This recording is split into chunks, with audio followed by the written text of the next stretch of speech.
Crown Zenith is the final Sword and Shield era set in the Pokemon trading card game.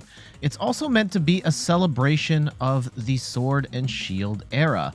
The card most emblematic of that is the secret rare Pikachu that features a number of the most notable Pokemon of this era. And on top of that, a number of the cards in Crown Zenith are reprints of some of the most noteworthy cards that have different art on them, like the Gold Arceus V-Star and like Darkrai V-Star is in there, and a whole bunch of other cards that you've seen before. We're not really going to cover those ones here. Instead, we are going to focus on all of the net new cards that are at least noteworthy in some way. I was gonna say, like, hey, here's the ones that made an impact on the meta, and quite frankly, most of these did not. A couple did, but we'll talk about the most noteworthy, mechanically unique cards introduced in Crown Zenith. I'm Jet from inthirdperson.com. Make sure to like the video, subscribe to the channel, and let's talk about Crown Zenith. The first Zacian V was introduced all the way back in base set, and finally with the last set you can evolve Zacian V into Zacian VSTAR. With 270 HP, it's got the move Break Edge for 200 damage that shreds through your opponent's defenses, isn't affected by anything, makes it great to go against Miltank and any other sort of walling Pokemon, and on top of that, its V-Star power, Sword Star, does 310 damage for 2 metal and 2 colorless energy. It does 30 damage to itself, but if you're hitting for 310, throw a choice belt on there for 340, you're literally knocking out anything in the game. And I experimented with this card. We definitely played a couple versions of it, and I kind of like the card. It's not perfect. However, being able to hit 200 consistently without having to do the rigmarole of Zacian V having to pivot in and out of the active is nice. And the one-shot power of its V-Star power is really nice. And this card actually did see some results in tournaments. It placed in top 8 in a couple of online tournaments, and even placed top 2 in Perth Regionals, where it finished second place, the Lost Box variants, against a Zamazenta one. Not the Zamazenta V-Star, but Zamazenta, like the normal Zamazenta, which we'll talk about a little later. While it's awesome that Zacian V-Star is finally here, it's also coming at a time when the original Zacian V is rotating out. As such, we are getting a new Zacian V here with the tournament marker F. You can see on the bottom left-hand corner here. So going forward, if you want to play with Zacian V-Star, you'll have to use this Zacian V instead. And I will admit, this one is not as good as the original Zacian V, but it's not entirely the worst.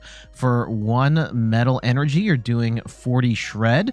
And then on top of that, Behemoth Blade for 2 metal and a colorless does 100 damage, and if your opponent's active Pokemon is a Pokemon VMAX, this attack does 160 more damage. 260 damage on a VMAX sounds amazing. However, there's already so few VMAX Pokemon in the meta right now, and that's only going to get worse with time. So Zacian V really just going to be a vessel for Zacian V-Star, and even if there were more VMAXs in the meta right now, 260 is just not enough to take down pretty much any VMAX, so it's kind of an inconsequential number regardless. Zamazenta also got a V-Star as well with 270 HP. Its attack is not very good. It's basically a worse version of the original Zacian V's attack. It's 220 damage, and during your next turn, this Pokemon can attack. So you're doing 10 less damage than Zacian V. And yeah, you have to figure out how to pivot back and forth in order to attack on consecutive turns. But it does have a nice ability in Shield Star as its V-Star power, where during your turn, you use this ability, and on the following turn, when you're playing defense, all of your Pokemon take 100 less damage. This never really saw any competitive play, though it does kind of make sense if you're playing a Zacian V-Star deck where you play like a 1-1 Zamazenta V-Star, maybe a power it up just in case, or you just use the Shield Star V-Star power when you don't need Zacian's V-Star power just to help it tank a hit. The V-Star may not have been great for Zamazenta, but the basic Zamazenta is actually really cool.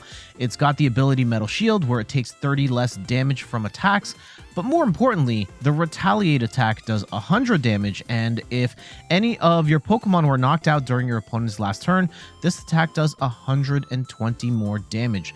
220 damage on a basic Pokemon is pretty awesome. And it is a perfect fit in Lost Box decks where you just use Mirage Gate, attach a Metal Energy, and you're rocking. And in that deck in particular, where you're taking knockouts constantly, Zamazenta gives you a single prize attacker that can uptrade with Pokemon V, especially if you put a Choice Belt on there. You're knocking out pretty much any Pokemon V and even some V-Stars as well.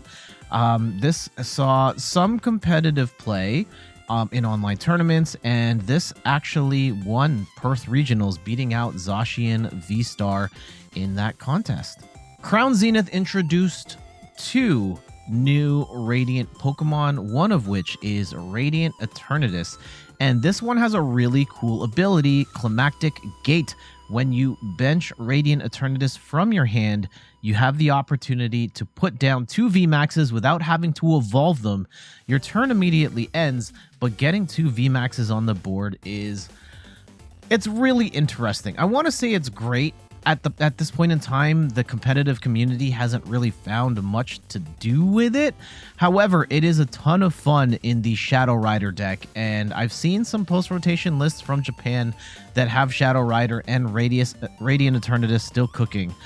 Pre-rotation, I have played Radiant Eternatus in a couple of Shadow Rider decks, and I really enjoy it in that. Being able to get the 2 VMAXs on the board turn 1 makes a world of difference for Shadow Rider and makes that deck a lot more viable. The other Radiant is Radiant Charge-a-Bug, and this one is not nearly as useful. Its attack is pretty useless, but you are using its Shocking Block ability for when your opponent attaches an energy card from their hand to one of their Pokemon V, you put 2 damage counters on that Pokemon. It's some incremental damage, but in something like a Zoroark V-Star where you want to get damage on yourself, this could be a way of getting that damage on there. Also, in the upcoming Paldea Evolved set, where there's I think it's Ting Lu EX, where it shuts off abilities when counters are on that Pokemon.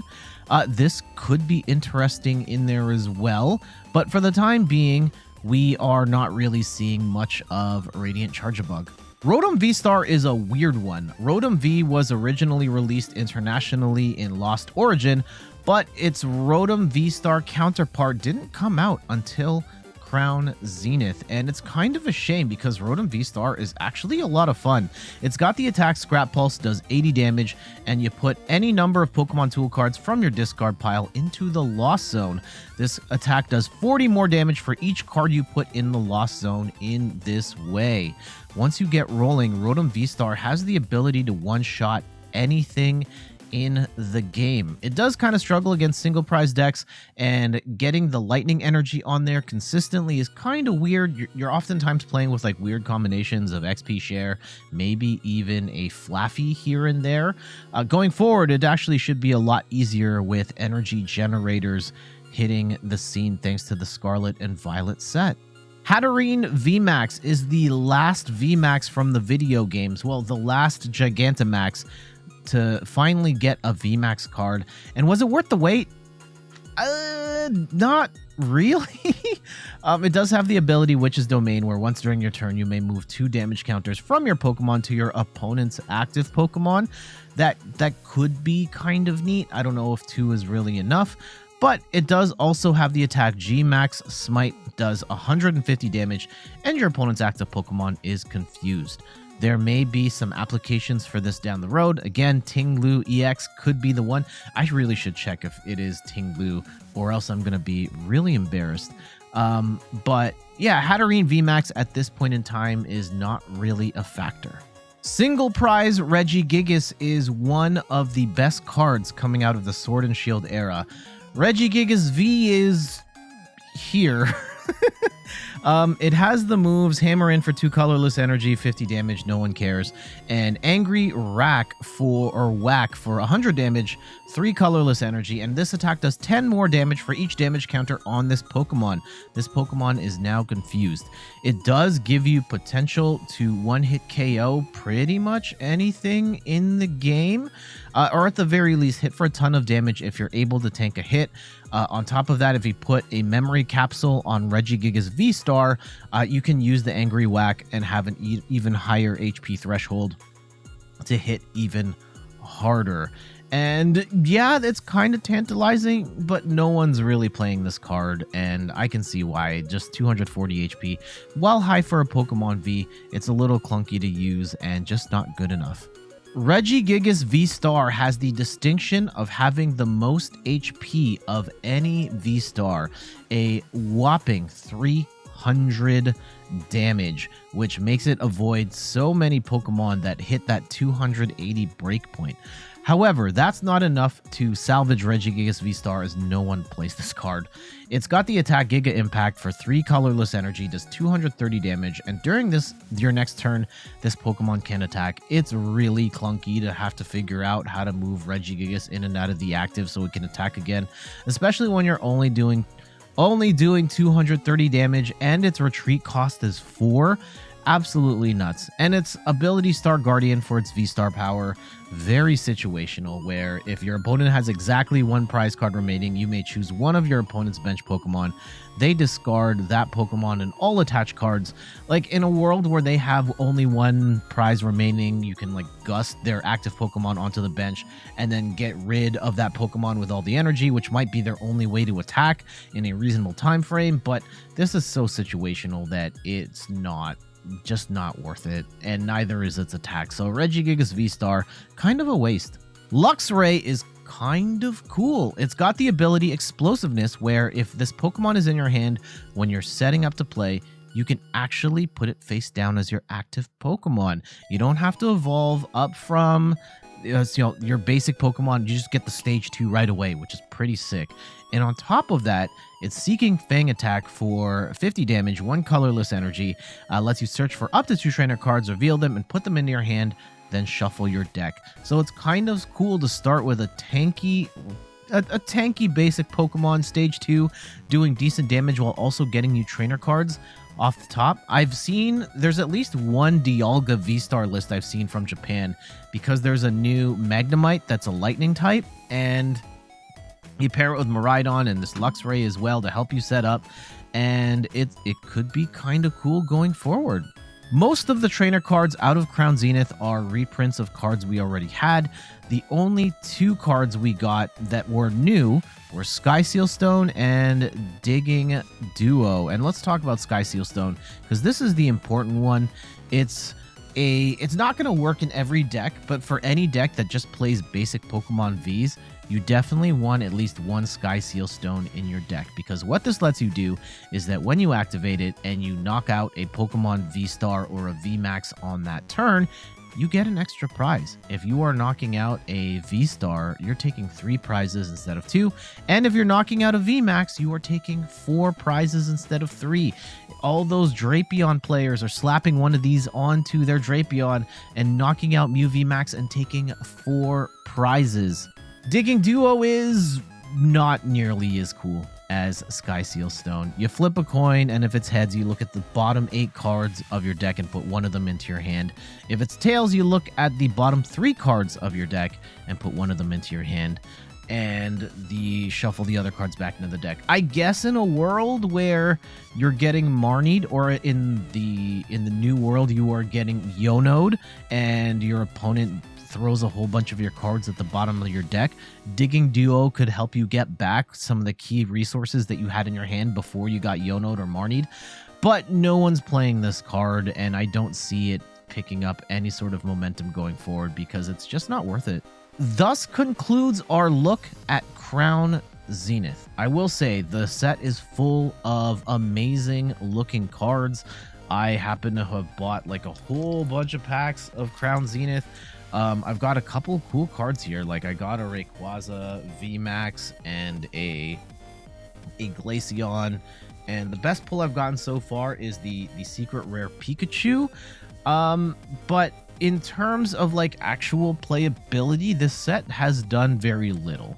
That said, I love Zacian VSTAR. We have experimented with different deck concepts for Zacian VSTAR, and I really like playing that card in particular, and I could see myself building that deck in real life. Now, the Mew version's probably not going to work because Metal Saucer's going away, but Lost Box Zacian VSTAR is still on the table. In any case, oh, I should also say Radiant Eternatus is really cool as well. But the rest of this stuff is like, eh. So, like, as a celebration of the Sword and Shield era, yes, the Galarian Gallery cards are great.